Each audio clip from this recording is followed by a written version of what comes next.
de la fin du championnat. Et le Français Johan Zarco avait une belle occasion de décrocher le titre. Bon, il s'en rapproche, mais il va encore falloir attendre. Johan Zarco est d'ailleurs avec nous en direct. D'Aragon avec Christian Choupin, on l'entendra dans quelques minutes. Mais d'abord, on va revoir avec vous, Christian, pourquoi ce garçon est un pilote à part sur la piste et en plan. Il y a des regards qui ne trompent pas. C'est le récit d'un Grand Prix particulier dans lequel Johan Zarco s'est immergé. De nature réservée, il se défend d'être sous pression dans le pays où l'on vit passionnément moto.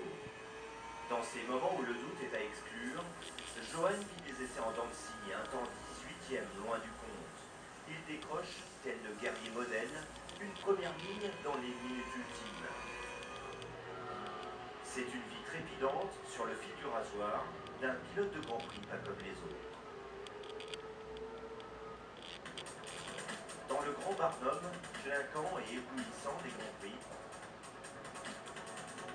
il y a les stars, à l'image de Valentino Rossi,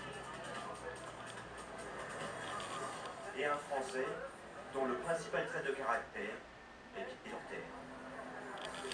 C'est malheureux les pilotes qui, dès la première signature, disent que c'est un poids. Ça dure pas, ça. Il n'y a rien d'ostentatoire dans la vie de Johan. Il est le seul pilote à dormir au pied de sa moto, dans un canyon au confort spartiate, comme une volonté de rester concentré sur ses objectifs. C'est là que j'ai décidé de dormir. C'est ta chambre d'hôtel ? Voilà, oui, mais c'est aussi celle des mécanos. Les mécanos ont leur couchette, dorment. Moi, je suis un peu plus privé, on va dire une chambre pour moi, parce que je passe plus de temps qu'eux, en tout cas, entre les séances. Par pudeur, vous n'en verrez pas plus de son intimité. En comparaison, l'icône Rossi et son 100 mètres carrés nous projettent dans le luxe absolu. Je suis encore jamais rentré. J'ai des fois, même pas on toque à la porte parce qu'il y a une sonnette pour demander des autographes pour certains amis. Johan gagne environ 5 fois moins sa vie que son rival espagnol Rabat. Depuis un an seulement, il s'octroie un salaire de cadre identique à celui de son manager. L'essentiel est ailleurs. Mieux vaut perdurer sportivement à l'image des Marquez, Rossi et autres champions que de remplir son compte en banque. Ils ont eu les titres, les victoires, ils ont également eu l'argent, mais ils ne sont pas écroulés, donc ça veut dire qu'ils ont su trouver autre chose comme motivation dans la tête. Et ça, c'est admirable. Des principes, encore et toujours. Il est donc un modèle de sobriété. Et puis également, ça fait beaucoup de polémiques ensuite quand un pilote se fait connaître coureur de jupons. C'est pas une belle image pour les équipes. Pas question de se distraire pendant les heures de boulot. D'ailleurs, Johan n'est pas du genre à parader avec une belle hôtesse sur la grille de départ. Suite à une chute dès les premiers tours, la course est neutralisée. Dans ce match, France-Espagne, Rabat s'envole sur ses terres. Johan Zarco, après un départ moyen, est en bagarre dans le deuxième wagon. Après une dure réflexion, il ne va pas tenter le diable, juste grappiller une place terminée 6e. Rabat, lui, gagne sa course avec panache. Avec 78 points d'avance, Johan Zarco peut ranger son casque sereinement.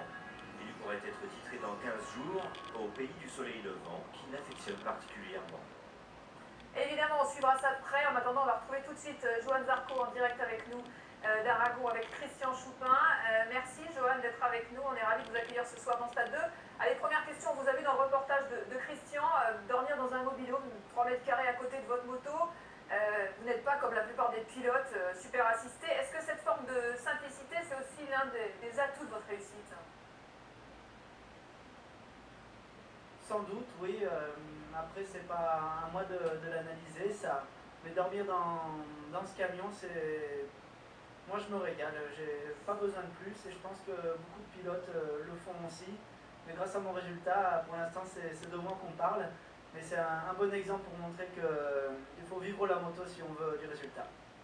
Justement, Céline, ce qui est intéressant, c'est que même l'icône Valentino Rossi, qui court actuellement pour un 10e titre mondial, a dit de Johan, il n'y a pas si longtemps, je le verrais bien en MotoGP parce qu'il a un niveau d'enfer, il a vraiment le potentiel de bien figurer parmi les meilleurs du monde. Qu'est-ce que vous en pensez de cette critique et de votre futur, que l'on pense bien sûr en MotoGP?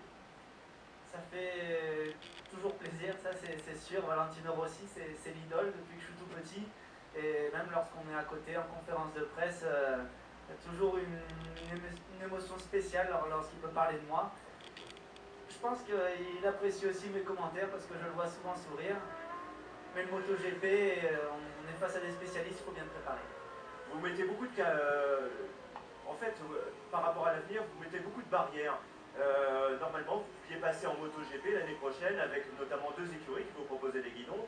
Vous préférez rester en Moto 2 avec notamment des jeunes qui ont les dents longues et qui risquent de vous embêter un peu. C'est un choix.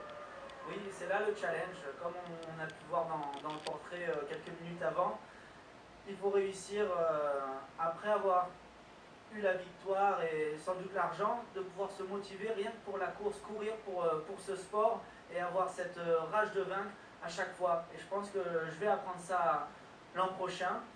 Et j'apprends même déjà maintenant où je suis en train de jouer le titre, que j'ai été crispé aujourd'hui. Et c'est pas des barrières de refuser d'aller en MotoGP, je me mets pas de barrière pour le futur. Mais avec Laurent, on le prépare au mieux possible. Et sans doute d'aller au MotoGP 1 année ou 2 années, le fait, disons, c'est reculer pour mieux sauter. Il faut le voir comme ça. Christian, une dernière question, oui, pour Johan. Dans 15 jours, si vous êtes champion du monde, et vraiment on vous le souhaite, votre mobilo, vous allez le vendre? Vous allez changer de dimension. Hein. Non, je resterai avec les mécanos, puisque l'an prochain, c'est une nouvelle année avec la même équipe, sur la même moto. Donc remise en question du pilote pour être encore meilleur.